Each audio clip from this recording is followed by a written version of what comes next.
In my heart and mind, I always return to Atlantic Island Park.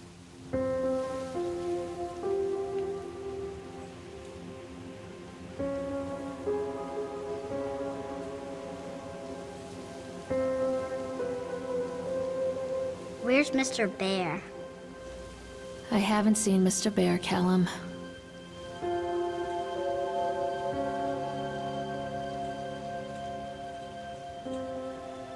Stay in the car. I'll go and ask information.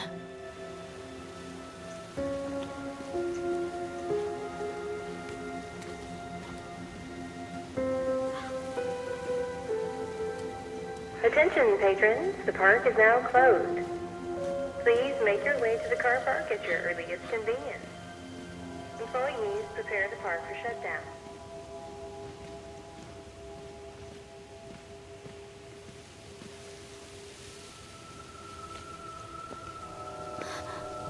What?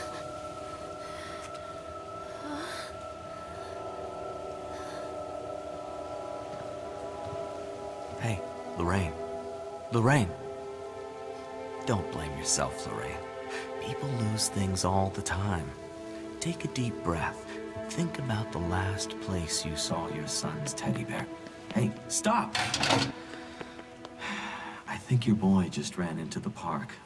I'll unlock the gates for you.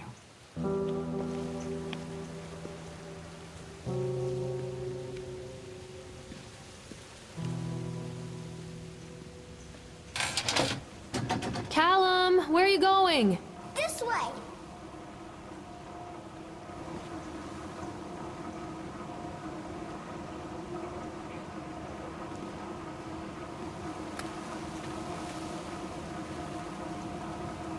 There's something special about the entrance to an amusement park. A line drawn between the real world and the world of whimsy within. On this side, the apathy of our everyday lives. And on the other, anything we might dare to dream. It's no wonder Callum ran back inside. I wouldn't want to leave either. Attention, employees. The park is now closed. Have a safe journey home.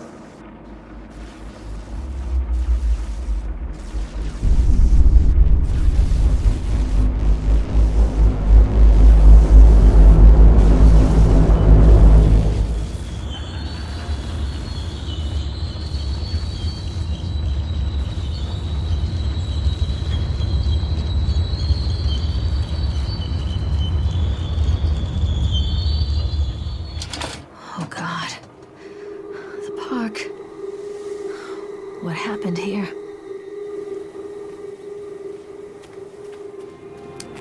You can't catch me.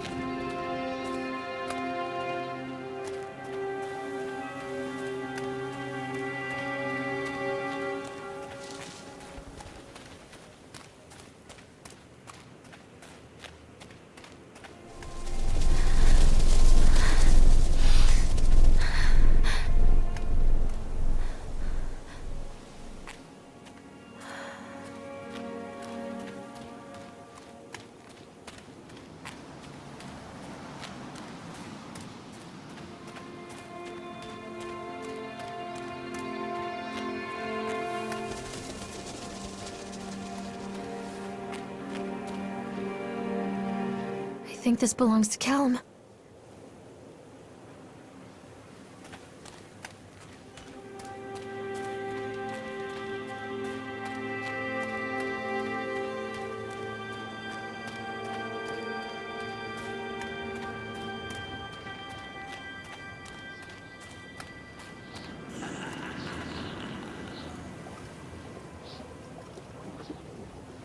Callum, stay where you are!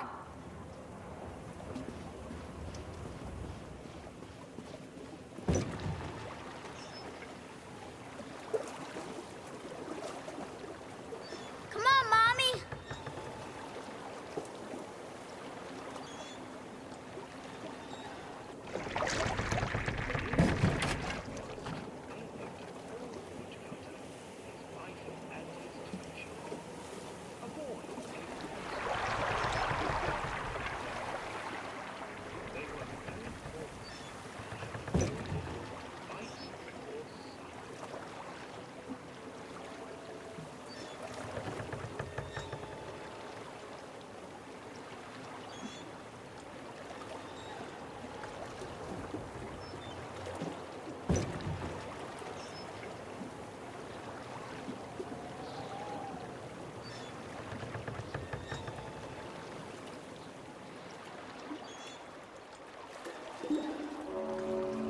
Near a great forest, there lived a poor woodcutter, his wife and his 2 children. A boy named Hansel and a girl named Gretel. They were very poor and had very little to bite or sup.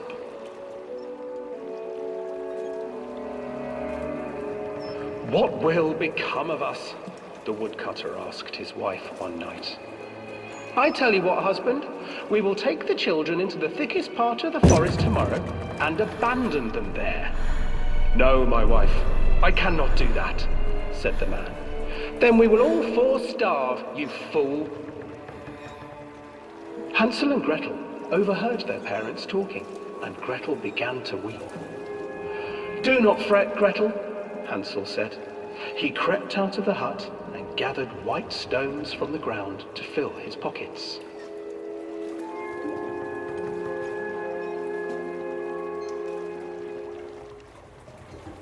The next morning, the woodcutter leads the children into the forest. Before they leave, their mother gives them a slice of bread and warns them that they will get no more food that day.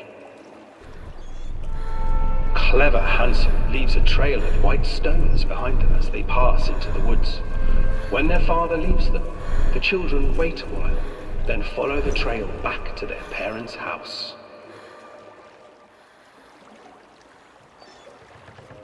After receiving a thorough scolding from their parents for getting lost in the woods, the children are sent to bed without any supper. Hansel tried to sneak out and collect more white stones, but found that the door was locked. "Tomorrow I will take them into the woods myself," the wife told the woodcutter. In the morning, their mother gave them a slice of bread and led them deep into the forest once again.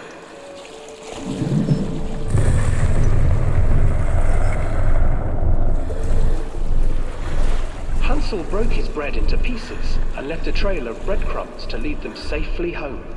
But hungry-eyed birds snatched up the breadcrumbs and his trail was destroyed. Abandoned by their parents and unable to find the trail home, the children wandered in the forest for 3 days.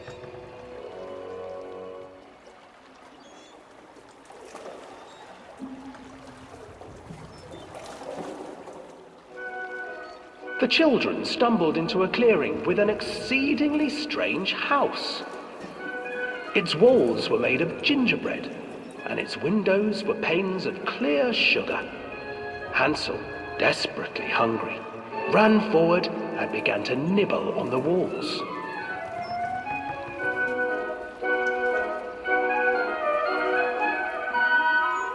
"Nibble, nibble, little mouse. Who's nibbling at my house?" An old woman emerged from the house, sniffing the air and peering around with cloudy eyes. "Oh, you dear children, who brought you here? Just come in and stay with me. No harm will come to you." But Hansel and Gretel stayed back, for the old woman reminded them of their cruel mother. "Come, children, don't be afraid. I have something for you." The old woman offered them 2 enormous lollipops. The children took them and began to eat. "You see, nothing to fear here. Come inside," the old woman urged, and the children, still licking their sweets, followed.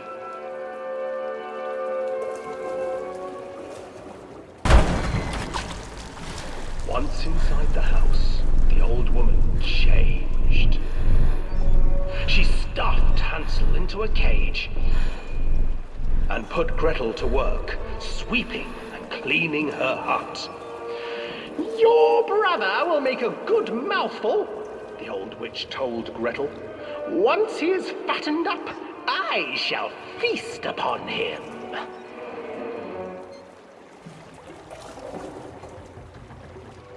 Time passed, and poor Hansel refused to eat, fearing the day that the witch would eat him. The witch, for her part, grew impatient. "Today I will cook and eat your brother, Gretel. Climb inside and light the oven." But Gretel pretended not to understand. I do not know how. Where is the opening?" "Fool," the old witch said. "The opening is here." And she moved to show Gretel. Seizing her courage, brave Gretel gave the witch a shove, and the old crone tumbled forward into the oven. Gretel slid a large iron bolt over the door to the oven. Gretel freed her brother Hansel, and together they lit a fire beneath the oven. And though she screamed and begged, the children sat by the oven until her screams had stilled, and the witch was cooked. And then, because even children can't survive on sweets, they divided up the body of the old witch and ate her.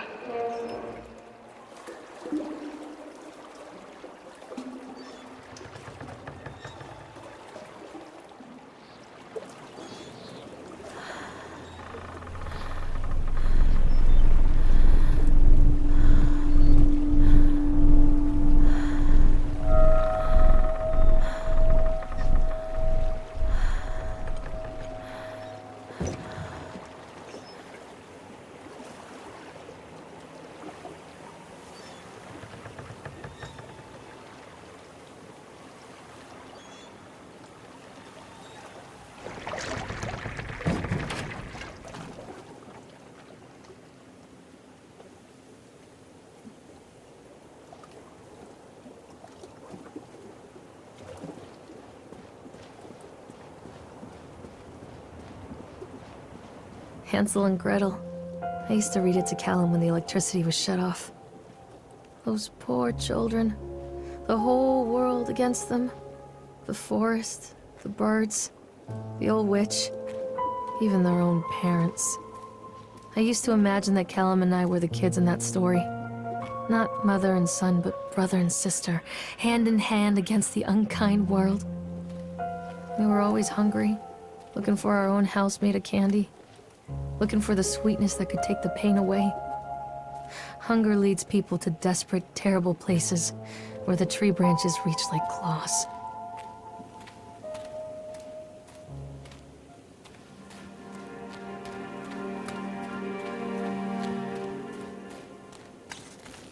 Another accident.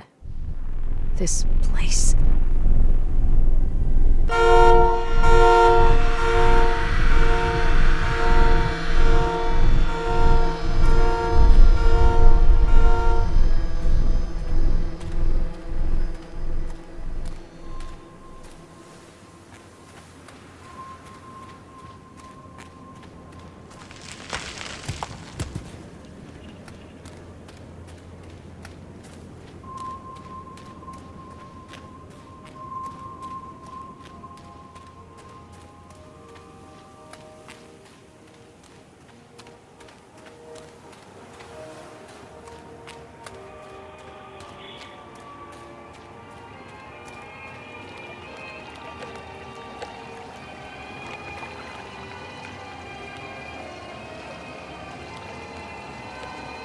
This old thing used to make the blood run to my head.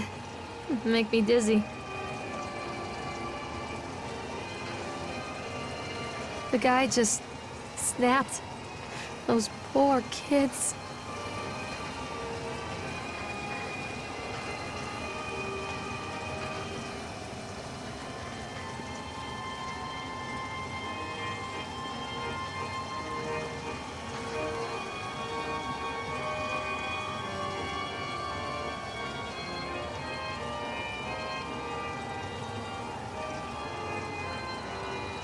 Oh, I remember this.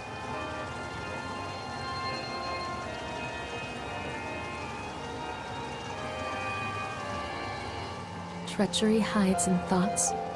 Treachery that lashes like a whip and scars our insides. The first time I saw Callum, my thoughts betrayed me. I looked down at this wrinkled, red, bawling thing and I thought, is that it?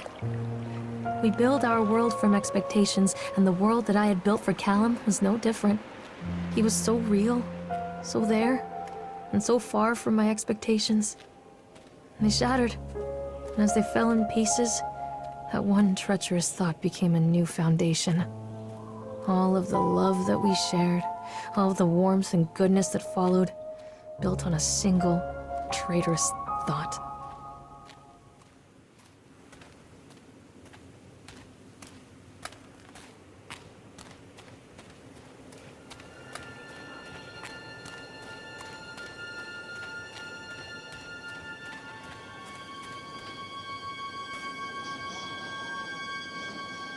Constant crashes and 80s music. Guess it floats someone's boat.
It's a matter of public record that I am a failure as a mother. Once, when Callum was very small, I left him asleep in the car while I ran an errand. Don't even remember what it was. When I came back, the sheriff was standing next to the car, watching my boy through the window. I didn't like what I saw in his eyes. Judgment. He wrote me the ticket without saying a word. Just the scratch of his pen on the notepad. When he gave it to me, our eyes met. I know what you're going through. My daughter, Helen, she just gets some help. Help was a bolt of lightning. Help was 1,000 volts surging through my veins. Help is agony. I'd rather die. I wanted to scream. I'd rather you pulled your gun and shot me. But instead my mouth said, "Yes, Sheriff."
People come into your life for a reason.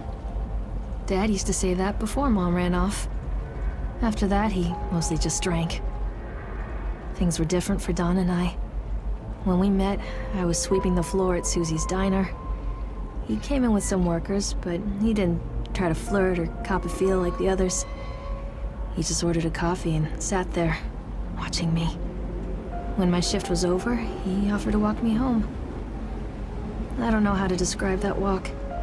We talked and laughed and eventually kissed. It felt like love. It felt like a fairy tale. I can't tell you if Callum was made that night or one of the ones that followed, but I think it has to be that night. That one perfect night. Don and I moved in together, but then, well, he died. According to the supervisor, his safety harness failed when he was working on the top of the Ferris wheel. Don was there one moment, and then gone. Sometimes people leave your life for no reason. I was 3 months pregnant with Callum. Fairy tale fucking over.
A lot of people idolize their children. You hear them talking about their kids and just the way they talk, their fucking voices make me want to vomit. My angel likes to read, and little Johnny is so good on the piano. Fuck those people! You give up 9 months of your life carrying them, you traumatize yourself giving birth to them, and then you spend the rest of your life as their slave. Wiping asses, mopping up piss, feeding them. Little life-sucking monsters who take and take and take until... we all go insane. Any parent who pretends otherwise is just dishonest. That's called choice supportive bias. I am honest. Callum really grinds my gears, and he owes me everything. Everything. It'd serve the little fuck right if I just abandoned him.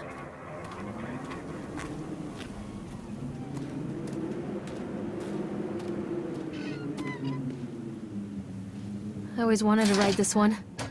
Never got around to do it before.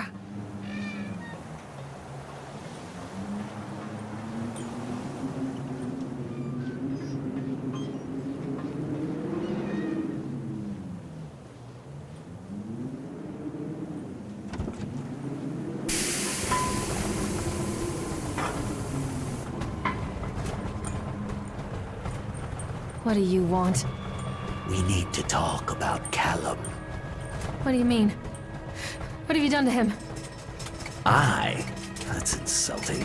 You and your boy are everything that this place doesn't want. The antithesis of what we stand for. Where is Callum? The poor child.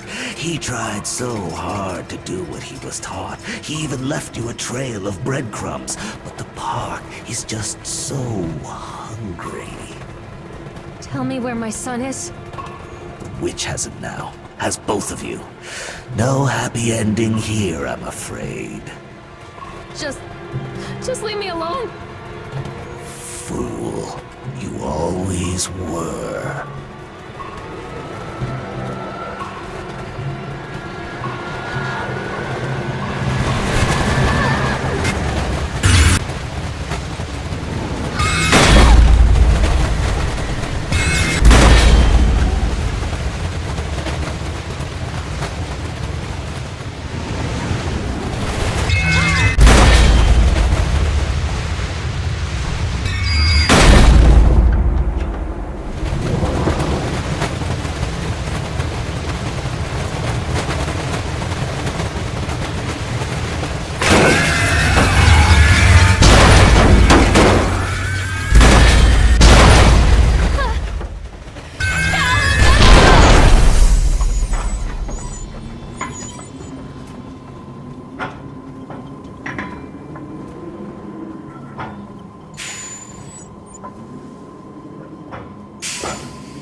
The witch awaits.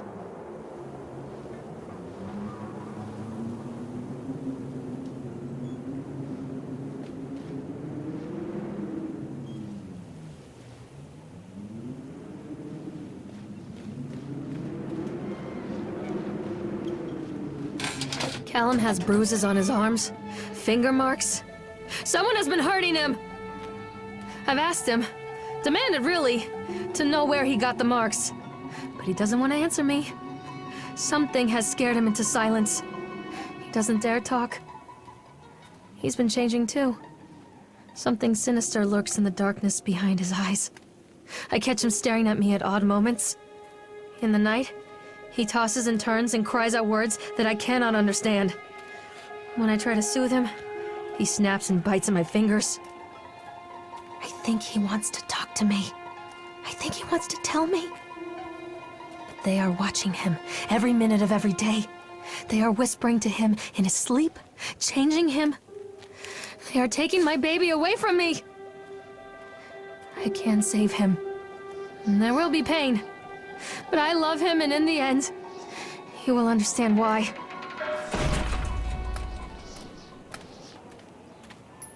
The whole town was shocked by that one. Never found out who did it.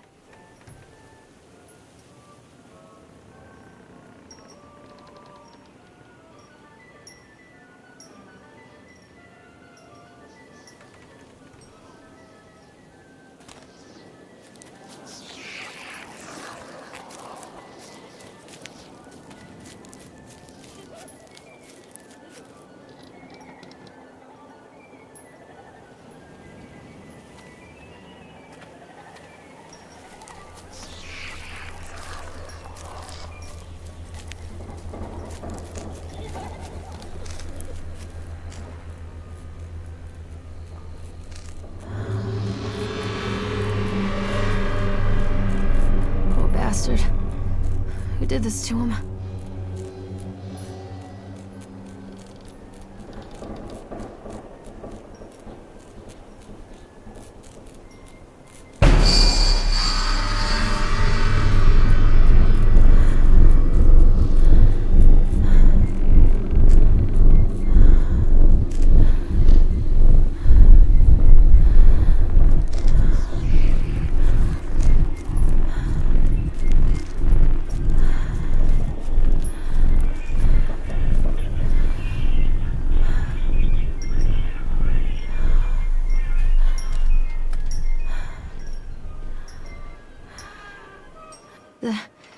These are mine.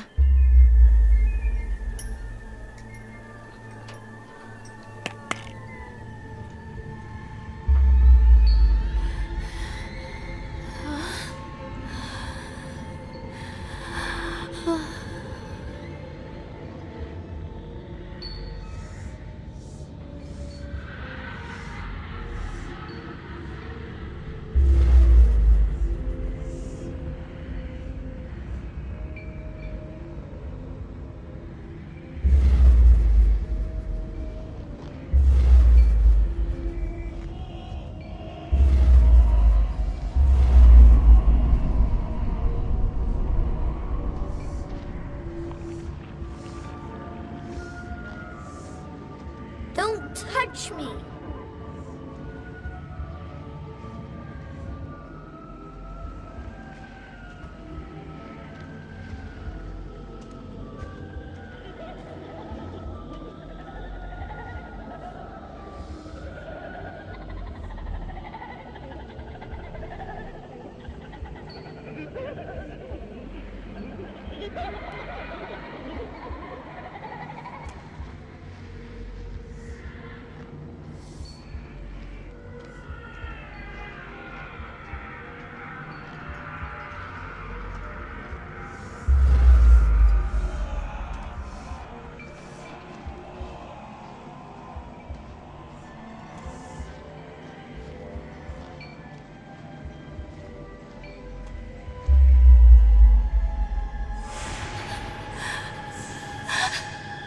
Oh God, no!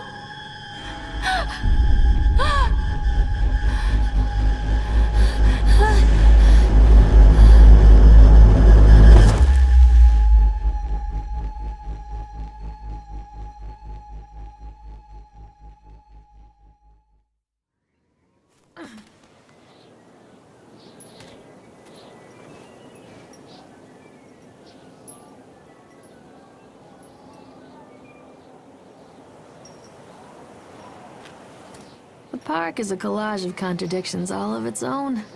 Millions of people die every year in car crashes, and the park has little cars designed specifically to simulate that action. Hear the children scream with joy.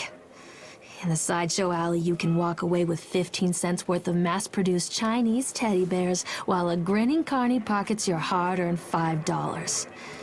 And what secrets lie beneath the sullen waters of the lake? The tears of jilted lovers, the soiled condoms of illicit affairs, the clotted blood of the lonely suicide. And the face of the witch looms over it all. I always despised her toothy grin and warty nose. I hate that sparkle in her weathered, watchful eyes. I think Callum is waiting for me. Inside.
After they let me out, they gave me Callum back and sent me home with a handful of breadcrumbs.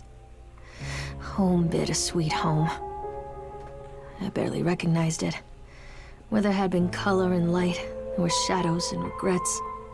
Where there had been warmth, there was a bone-deep coldness that never went away. I tried my hardest to keep the ghosts at bay. Don, watching from the dusty corners while I tried to teach his son to read. My father, coldly assessing me and finding me lacking. I devoted myself to Callum and did the things that they told me. It will get better, they said. Every day will be a little better than the last. I'm in the woods now, lost and afraid. Things never got any better.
Stories are told again and again, and from their shape we build our understanding of the world.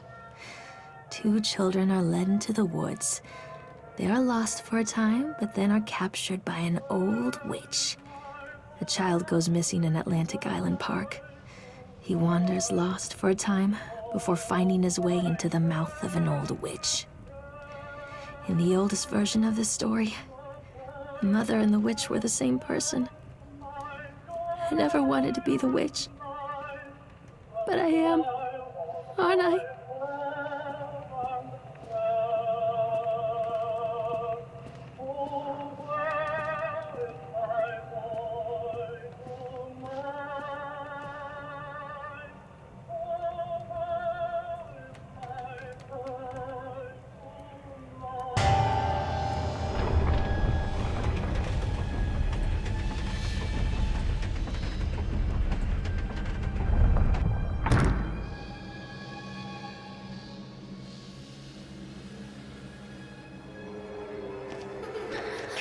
Callum. Callum!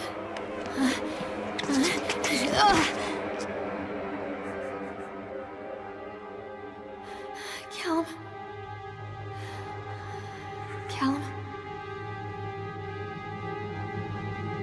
Callum!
Hey, Lorraine.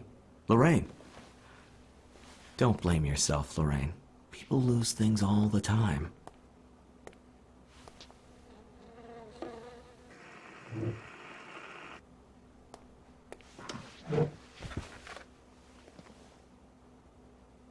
Take a deep breath and think about the last place you saw your son.